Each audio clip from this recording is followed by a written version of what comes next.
All right, ladies and gentlemen, welcome to the 5th annual webinar for coaches. My name is Daniel Foster. I am the superintendent for the leadership development here that we call the Super Bowl LDE. We work dang hard to deliver to you a world-class learning experience. Our goal is nothing less than the best youth parliamentary procedure experience in the world. We I believe, are still the only LDE that does an online webinar. We're about a month out. I kind of thought that this kind of helps make sure that we're not stressing about things that we don't need to stress about and that everybody can do their best, because that's our goal. So I am going to share the screen that I have here, and so you'll see a slideshow. Now, the first thing I'm going to do as you look at that and see that, and hopefully everything's working out, is give a little orientation to Zoom, housekeeping, if you will.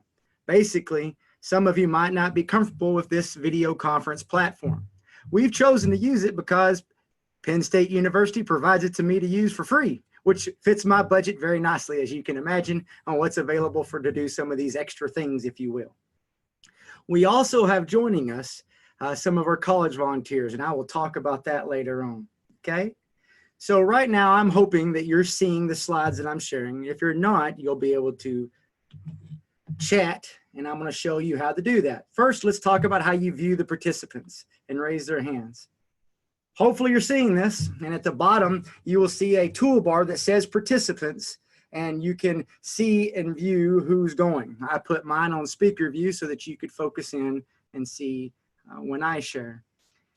Then you can see who's there, and you'll notice that if you click on that participant list, you can raise your hand and indicate to me if you have a need to talk, which we'll try to work through. To be honest, for a larger webinar like this, I do not tend to take open mics because we get a lot of backfeed, but I will stay on as long as possible to answer questions. As we talk about the utility of this webinar, I'll go ahead and slip in that the intention would be that you could take this recording and show it to your team, heck, even to a class, to maybe get them fired up about why they'd want to participate in this event.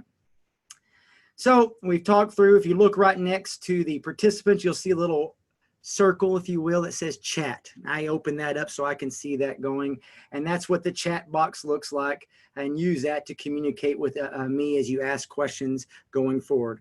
Right now, I can look over and see that our Arizona representative, AAEC, with Mr. McGuire, has found the chat box.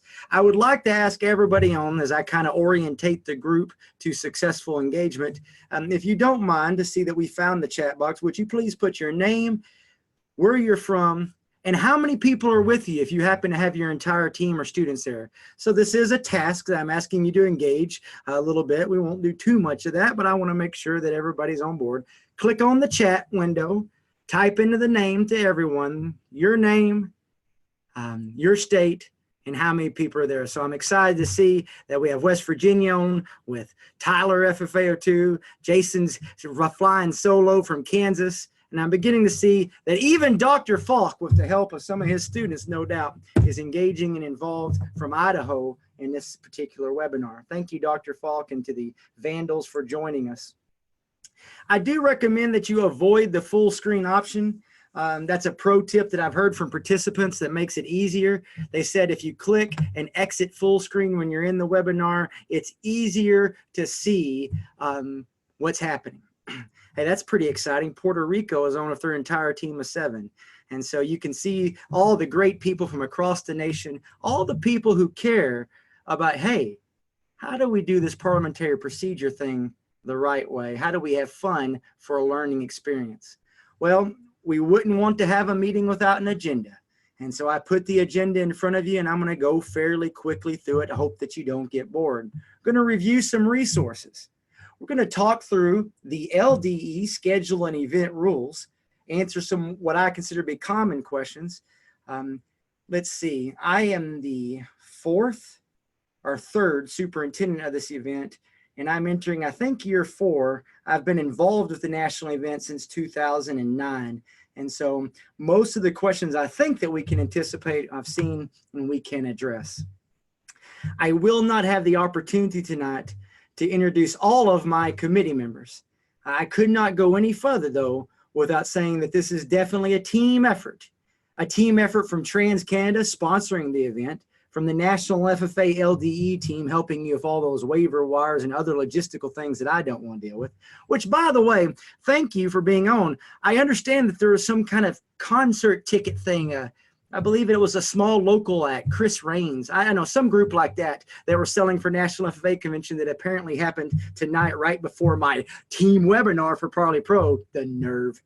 Anyway, and also a committee of myself and 6 other individuals appointed from all different parts of our Ag Ed family and parliamentary procedure.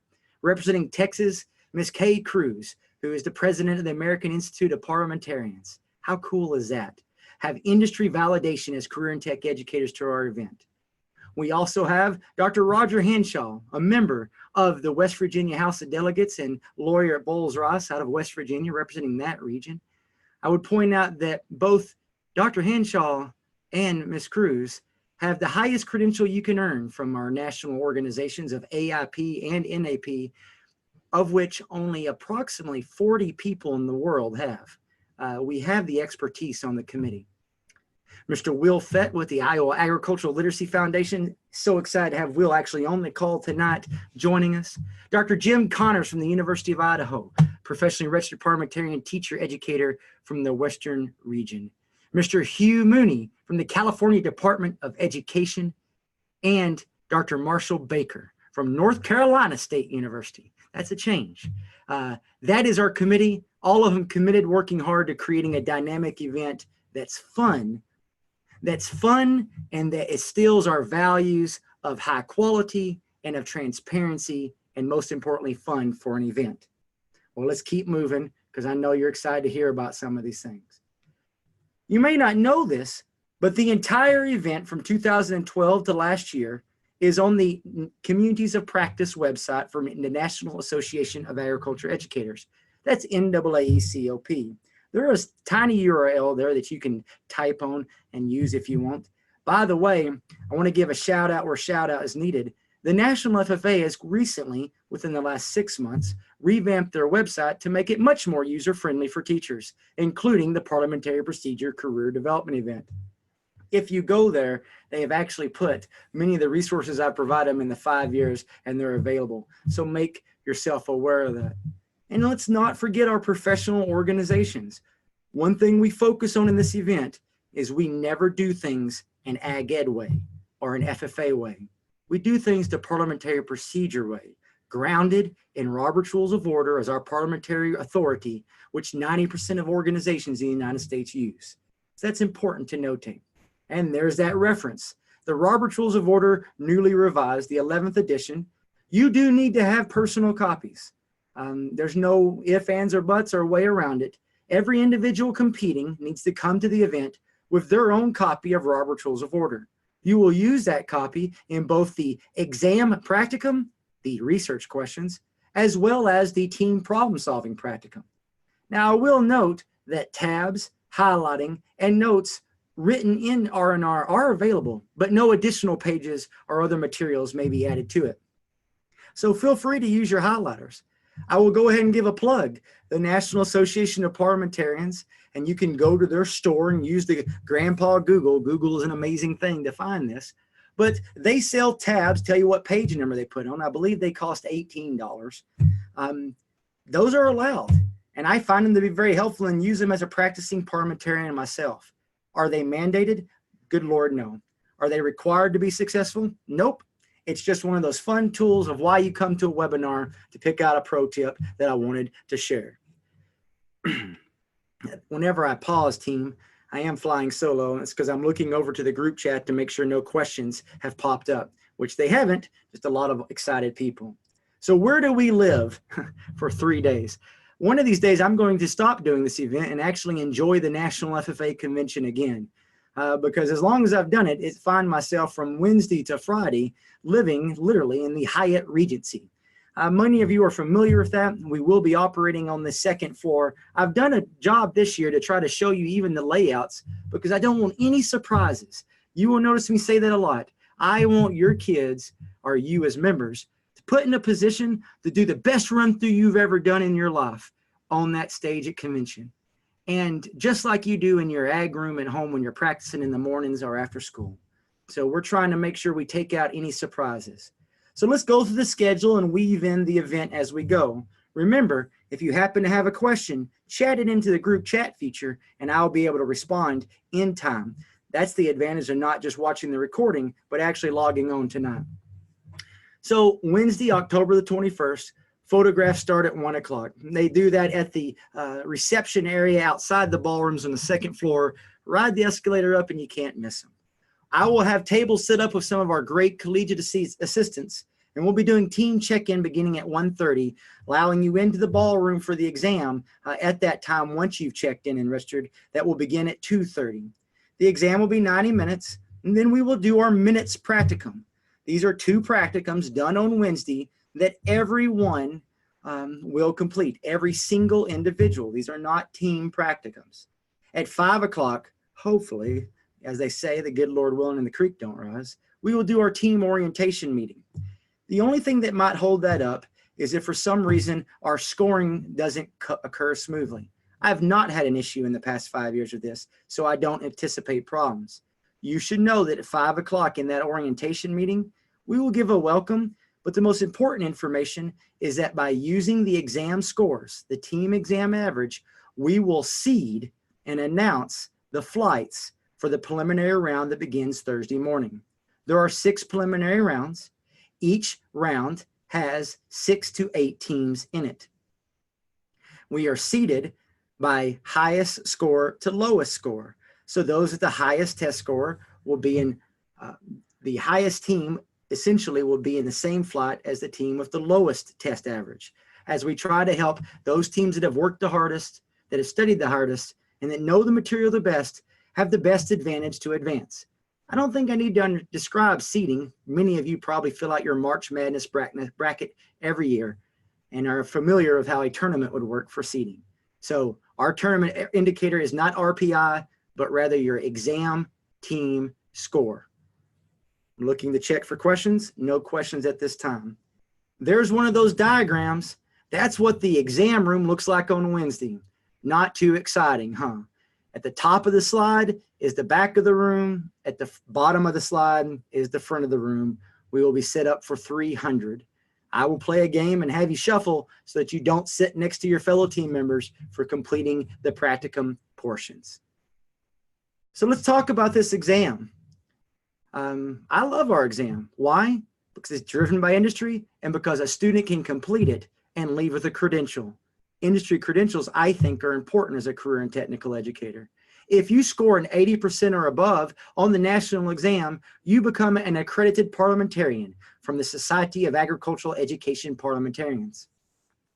Now, by the way, as we talk about industry credentials, it's important that I lay out a very neat benefit.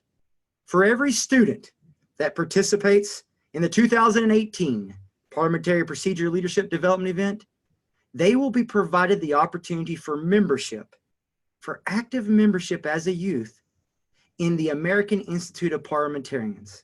That's AIP, one of our 2 largest national parliamentary professional organizations. Not for 1 year, not for 2 years, until the age of 30. This is a great benefit. Now, in order to accept that, you have to opt in. As teachers, you understand that I would never give away minors' contact information. I will create a Google form, send it to you as coaches, and ask you to offer it to your team members to insert their information that will include their date of birth, name, email, and mailing address. I believe that's all the questions. For those that complete that, they will have membership in the American Institute of Parliamentarians. For those that score an 80% or better on this exam, you will be an accredited parliamentarian, so a credential from the Society of Ag Ed Parliamentarians. Part 1 is 5 research questions. As I look at the list of names, I see some friends have come from previous years. So I want to make sure I'm clear on this. We only ask students to identify the page number of the quote. So pro tip there, sometimes we've had in the past, students have been really stressed. Is this line 24 or line 25? Where does it start? We noticed that the National Association of Parliamentarians for their RP, or Registered Parliamentary Exam, only ask for the page number, so we felt that it was appropriate to align with them. You'll be given 5 research questions. I'll be honest, one of them is going to be a doozy. Don't get stuck with it. You have 30 minutes. Skip it. Come back to it. You have 5 to look up and find for me the page number in that book where it's going to be. Here's another pro tip. There's a good chance that the word you're looking for, maybe in the index, won't actually be in the quote. You'll have to read the quote and understand what it's talking about to be able to find it. I'll give you an example. The amount of members required to transact business in a meeting. Well, the word quorum is not in there.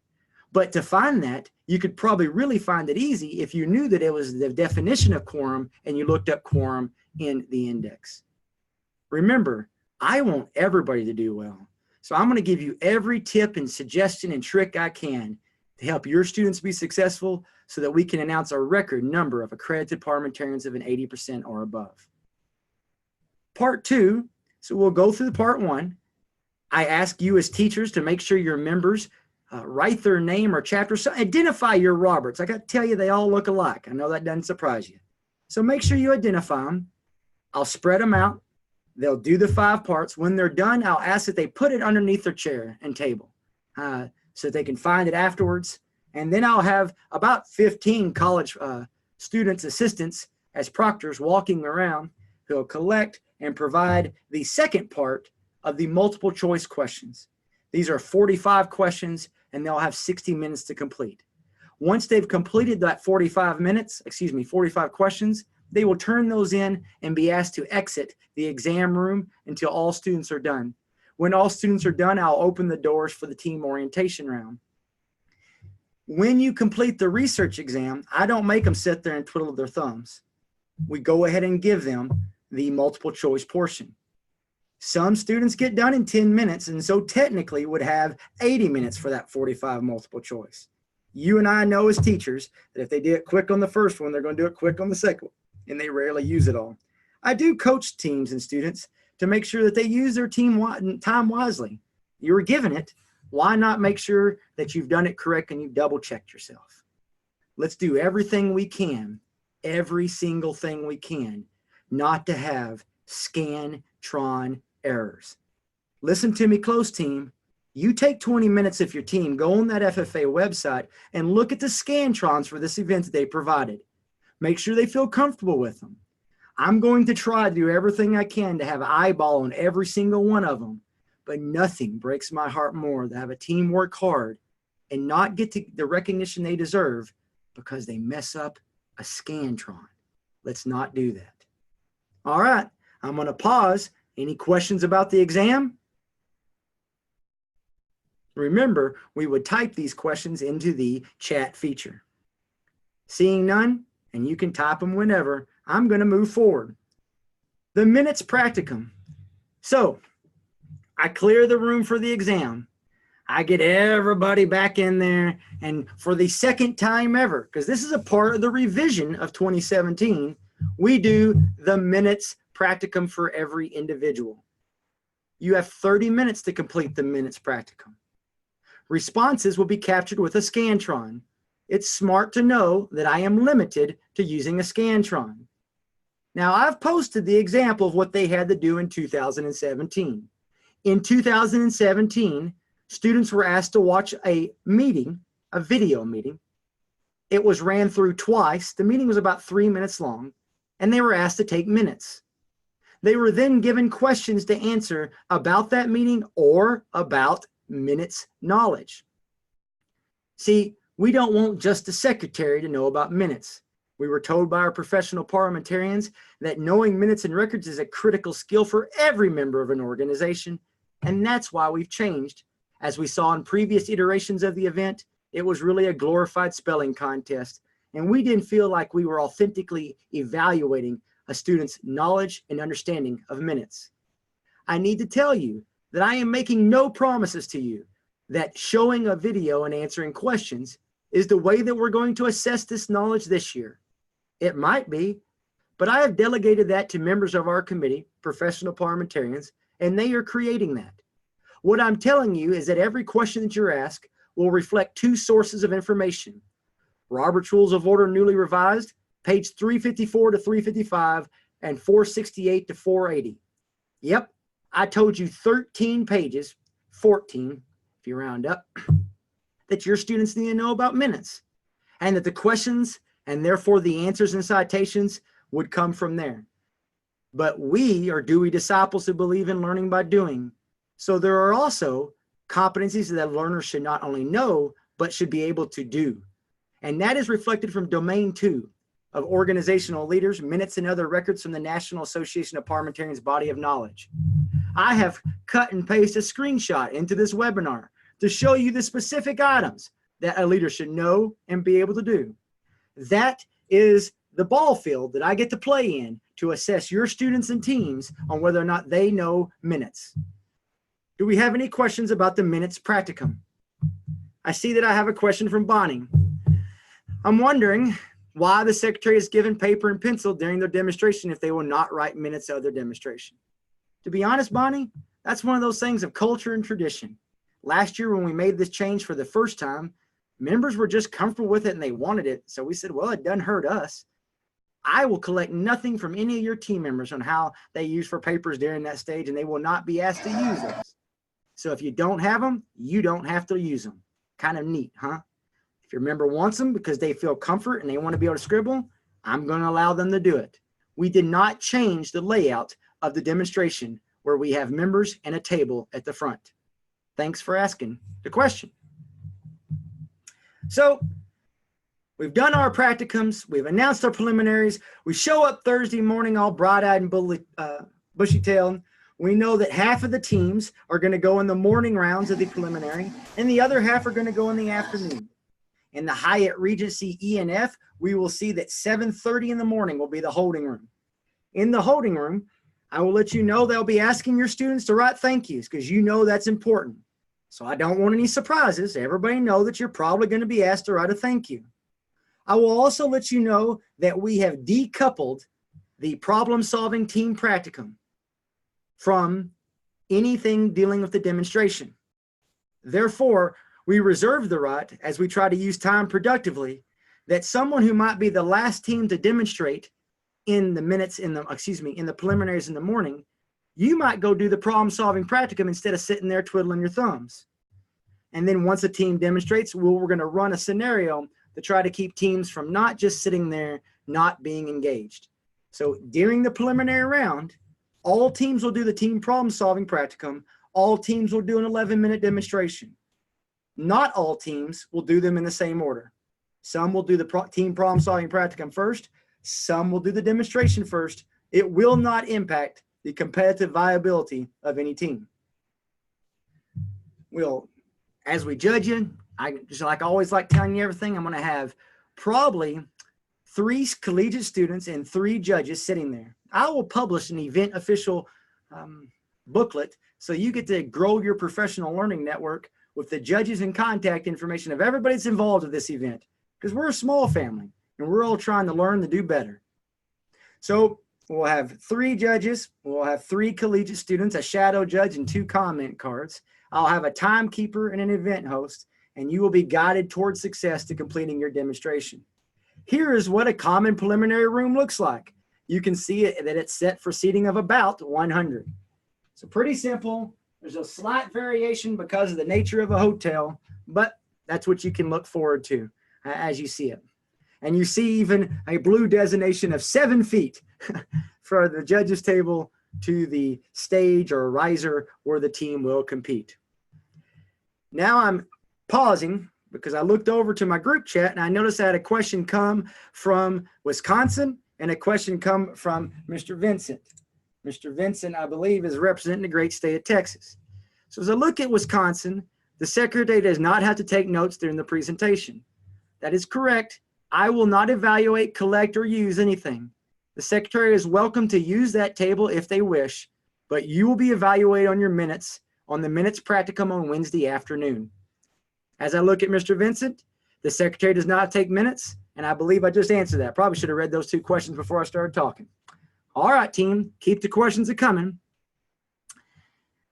Oh, I have one. I see it says white desktop, and I'm looking at my list because I like keeping track of who's talking and who's here, and I don't know who that is. Sorry about that. I like giving shout outs to the teams that are on Illinois. Thank you. PBL, if I recall correctly, y'all been here before. So the reason I announce on Wednesday night the flights for the preliminaries is so I don't have to have kids stewing. Heck, you want to do more at convention than just Parli Pro, and I don't want you to have a bad experience. So if you are in the afternoon, you show up at the holding room at 12:45. I don't want to see you in the morning. Please don't make me make difficult decisions about disqualifying you. If you are in the morning preliminary, you show up at 7:30. Now, I will go ahead and tell y'all, in case you were wondering, this isn't our first rodeo, so it's a brand new both motion card, questions, and problem-solving practicum, depending on your preliminary flight. The same one will be used for all the teams that are competing against each other, but the morning and afternoon will be different as we try to keep this as fair as possible. All right, I have a question from Puerto Rico. Oops. Question first from Ms. Lightfoot. Is the podium at the front? The podium is at the front. The podium is at the, that is funny. I see, I'm working with hotel staff and I did not see that detail. I don't know what that little square is supposed to be. It will be set up in your very traditional parliamentary procedure demonstration with 5 chairs, 1 chair of the table for the secretary, podium to the side of presenting the meeting. That has not changed. Okay. Going to the next question. Will we have microphones at the demonstration? In the preliminary rounds, we do not use microphones. I do not believe we use them in the semis. We do, of course, use them on the finals. We have to mic you up with a lapel mic. Kind of fun. Can other people view the team presentation? You better believe it. I'm in the education business. I want to do everything I can to teach and engage. I want every single preliminary and semifinal and final room just stock full of people watching parliamentary procedure demonstrated. So we want that as much as possible. The time clock is presented at the front where the team can see it. There is not a verbal announcement, and I'm going to go over that momentarily, Mr. Vincent. Side note, because I know that as a past ag teacher myself and current teacher educator that dinner reservations and,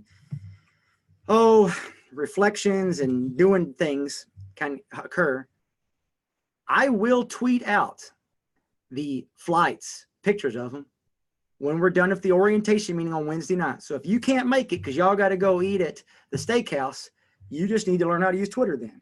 The hashtag is Super Bowl LDE. And I will do that to announce all of our event as I try to engage as many as possible.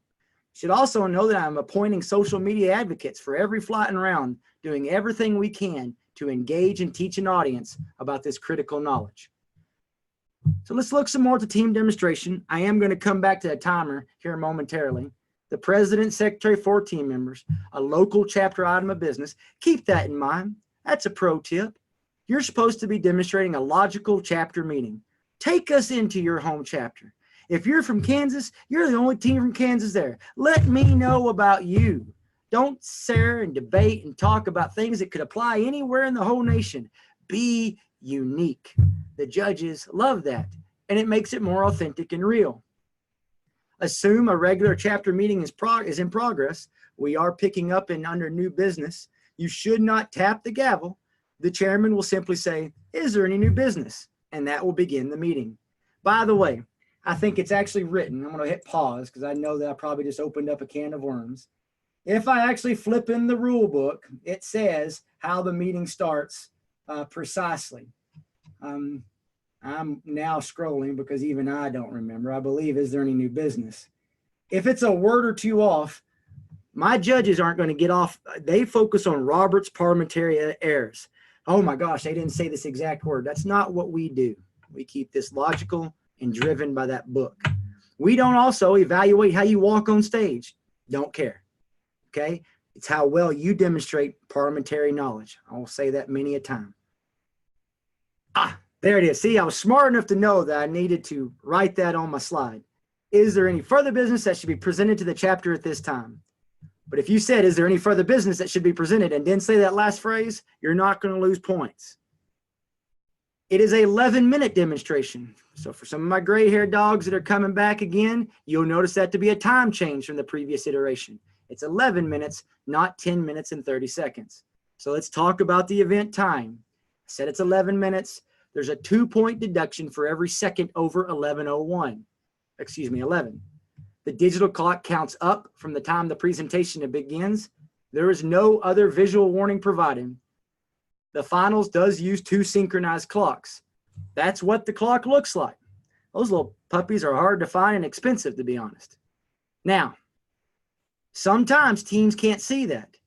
They've said, can I bring a stopwatch? You can, if you wish, you can do what you want. The chairman can have it. Usually the chairman can see it fine. But, and I try to make sure it's positioned, but it's definitely at the end of the demonstration table. Remember, we'll be running 3 flights of preliminaries simultaneously. So here's a sample event card. Motion will be on the card. The motion that the students assigned will be highlighted. I believe these cards will be created by Dr. Connors and they'll be laminated. You know why? Because I don't want you turkeys tearing up my cards and we got to use them for several teams. Don't do any kind of silly signaling. We will disqualify you. I've heard all kinds of silly stories. In fact, when we started laminating the cards, it's because one team was bending the corner of cards to keep track of debates and who had it what. Not necessary. Don't do it. I'm going to point out something that some people don't read in the rules. These cards aren't real secret. Every single card will have 2 subsidiary motions. Well, there's only 7, so you kind of have an idea. 2 incidental motions, and 1 motion that is a privileged motion or a motion that brings back again before the assembly. So that's prescribed. That's the type of card you're going to get.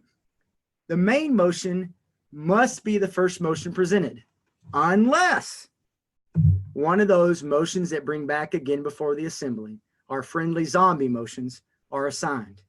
That would be rescind, reconsider, or take from the table. If they are assigned, they will be put on the card for you, and that's the one that you use. As you can see, nobody's interested in watching a 1-act play. We're looking for an organic demonstration, a logical demonstration of parliamentary knowledge, not a script that somebody memorized. So we will provide you the motion on top, and you will be able to handle that at the beginning. Call for the orders of the day. It is presented to you. You have to present the motions as they're given on that card. So I'm going to quickly roll back. You see how it says recess privileged? If it's, you would not receive credit if you presented the recess motion in the form of an incidental main motion. It needs to be demonstrated in the way that it's assigned. The same is true for call for the orders of the day. It must be introduced when another motion is on the floor.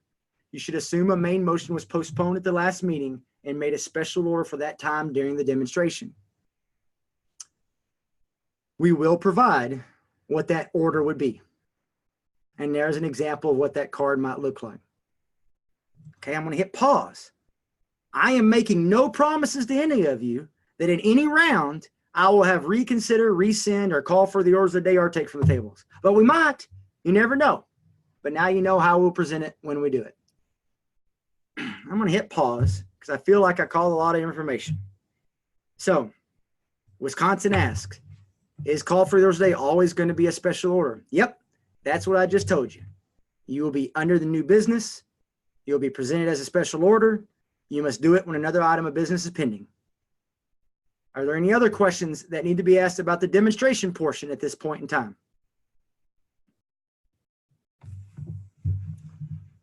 Rock on, and we're going to keep moving. Oral questions. We have individual questions after you demonstrate. There's not a way that you have to come for questions. I'll share with everybody that, you know, I've seen teams do the 1, 2, 3. The Wisconsin team will now present themselves for question to the judges. Great. That's nice. It's kind. There's not a mandate, and we are not evaluating how you take questions, so I don't want you stressing about that. You know what you need to be stressing about is how well you know call for orders of the day, or how well you know reconsider, etc. So you'll come up, and we'll do these individual questions. The individual questions, each member will be asked a specific question that relates to their assigned motion. It may have several parts. 1, 2, or 3 related to that assigned motion. The chair is asked a question relating to his or her responsibilities, or how do you handle motions? Or what about debate? What are some example chair questions I've heard in the past? By the way, I intentionally do not review the actual questions and items prepared prior to this webinar so that I don't make a mistake. So I just can share from examples. And I assign them to a wide variety of the committee members, all professional parliamentarians, so that we get some robust, unique questions and not just one guy's view. A good chairman question might be, hey, talk to me about what Robert says about decorum of debate. What are some rules on decorum of debate? How many steps are there for handling a motion? What are they? When we speak to the standard order of business, what is the standard order of business? If an item is laid on the table at one meeting, where does it show up on the agenda at the next meeting? Does it? Where does a motion postponed definitely show up on the standard order of business? Remember, I just gave you some examples of questions that might come up. There's a good chance that none of those will be in this year's event. But I wanted to get you a feel of the type of things that you would be asked, because I know that some of you are new as we go through this. Now, please understand this as we talk about motions. A motion may only be used once for points. So your assigned motion and your additional motion. So we know we coach teams.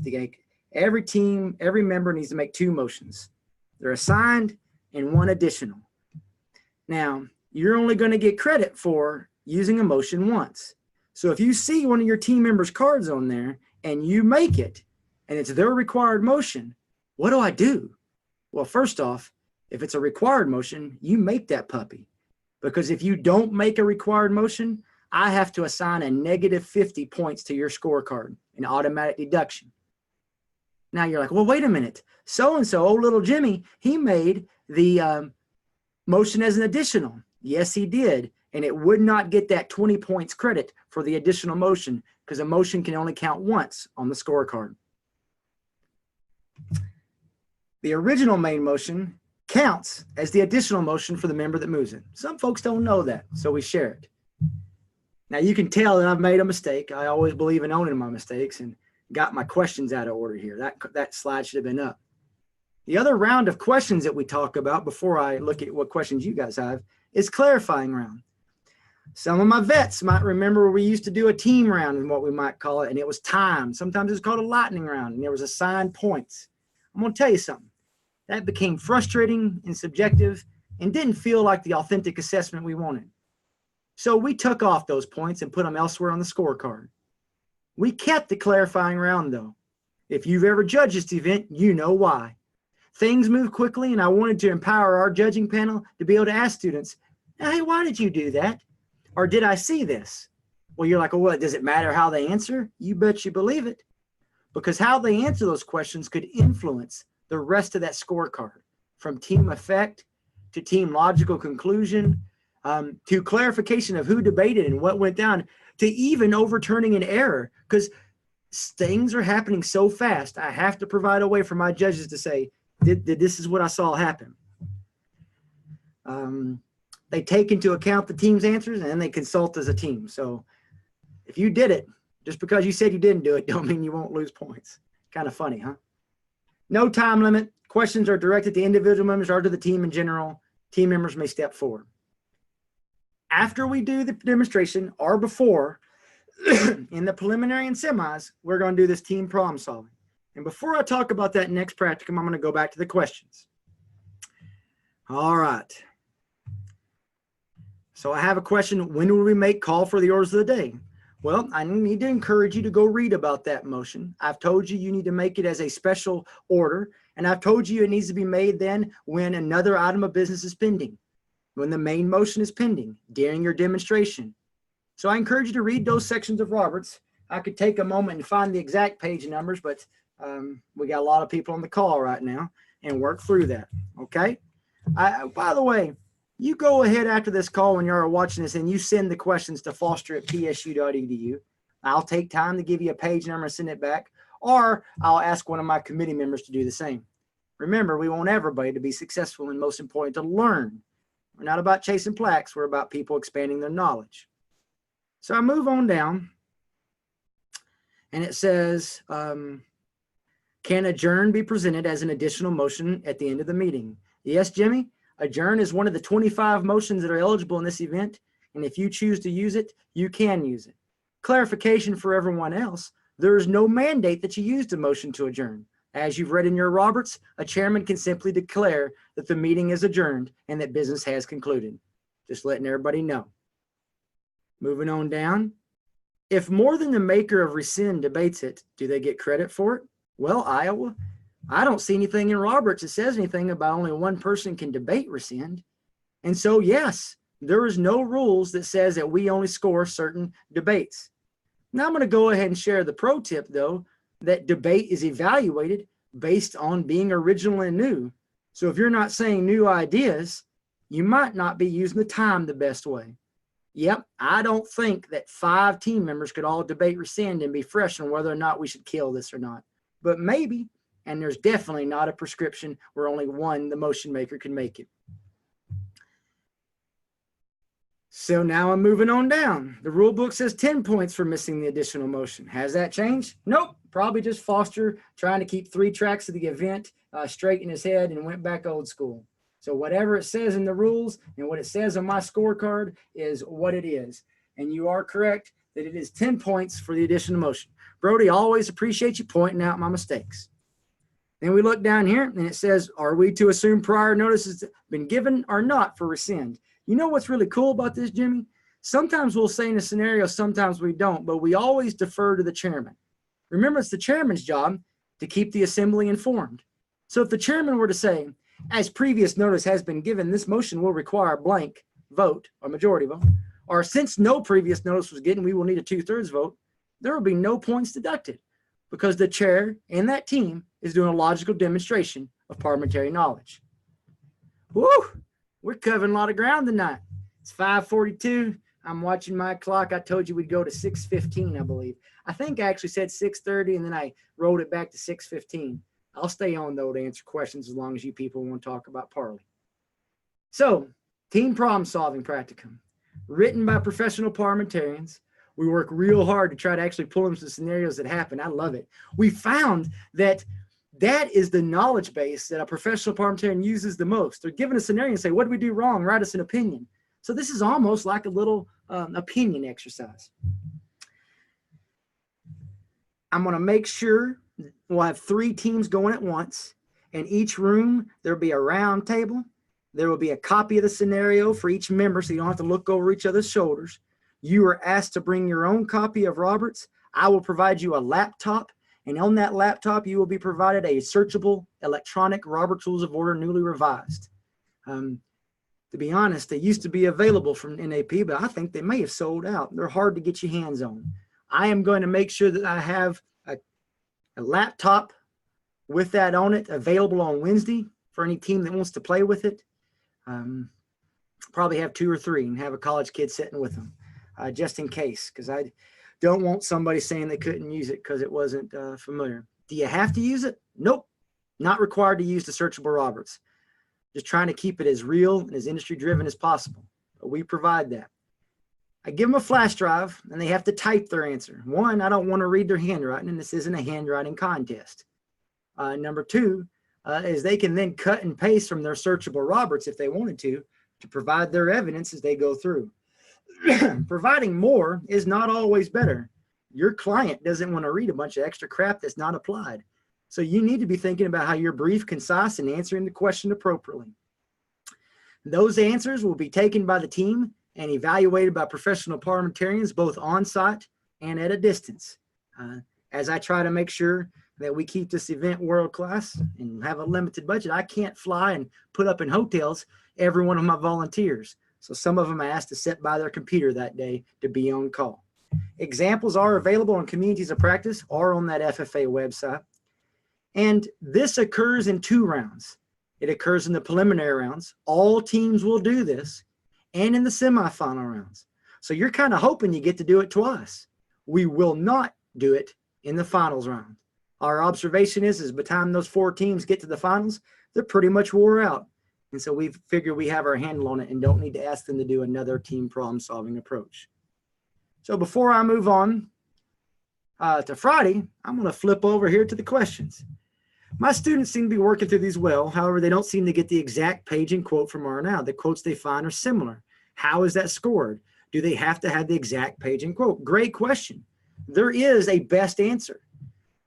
Every single answer submitted, though, is looked up.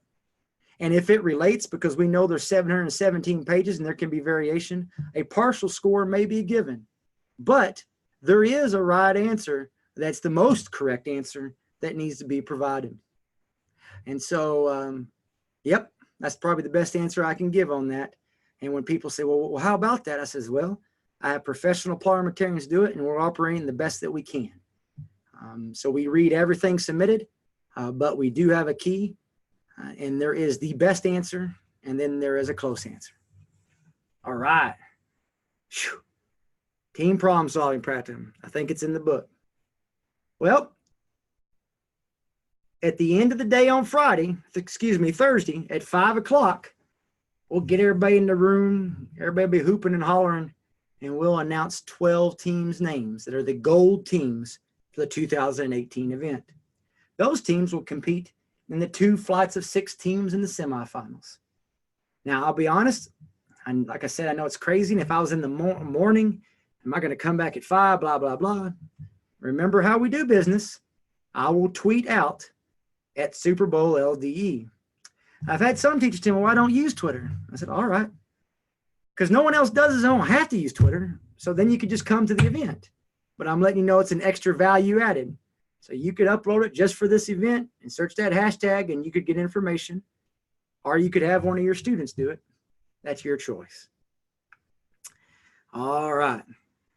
Oh, Bonnie just asked on the team problem solving, can they include more than one answer?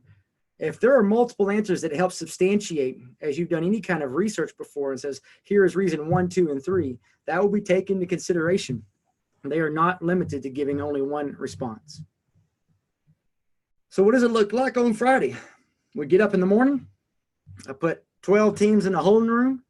We set up 2 different flights, and we start rocking out for the semifinals. Boy, those are exciting to watch.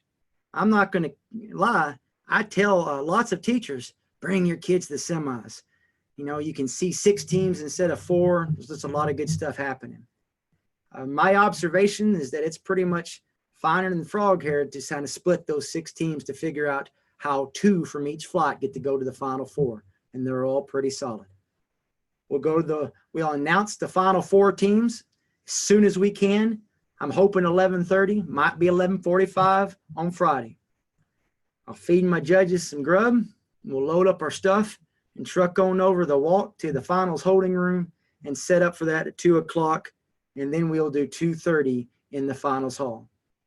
The awards banquet, because they like keeping me hopping and running. I guess they think I need more exercise. We'll start at 6:30. So we'll be hustling to get that done. I anticipate, my experience has said in the past, the banquet lasts 2 hours. Of course, all you ag teachers know that's what we're taught in your teacher education program. Good banquet, 2 hours. We shoot for that. Sometimes we go 2.5 because I'm long-winded. But we'll do the best we can to get it done. Good food. One year, they did not serve good food, and I had to throw a fit. And so we made it good. And we celebrate kids as many as we can, as often as we can. We celebrate not only bronze, silver, and gold, we celebrate specialty awards, outstanding secretary, outstanding chair, perfect test scores, accredited parliamentarians. We celebrate the fact that we live in a great nation that allowed us to come together and apply knowledge and learn and grow, and that all these young people are going to go forth and be awesome in their communities. That's what the semifinal round kind of looks like, is set up pretty much similar with the funky diagram from the Hyatt. There's the hashtag. I'm really proud of this. For the first time ever, we've created a collegiate assistant program. And so if you see that logo on there, that means that university has a student participating. When we talk about pulling this event off, we have somewhere in the vicinity of 40 different volunteers and event officials working hard to deliver a world-class event. And I just kind of think that makes it exciting and makes me proud to be a part of the National FFA organization and to be able to provide this free service as a volunteer.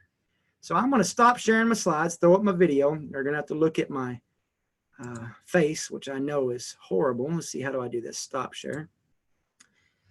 And so I'm here to answer and talk with you. So how can I help you? As I look, it's funny, when you go on these webinars, you begin to see how messy your office is. I haven't changed those habits of just piling stuff up. And then I noticed that someone, be observant, would notice my love for the University of Arizona as my undergrad. And then I might get called out by friends, especially this week, because there's a fairly big football game on Saturday where Ohio State's coming to town to play Penn State. So I don't let that one up front. You know, it's hidden. It's back at the back of the office. All right, team, let's answer some questions.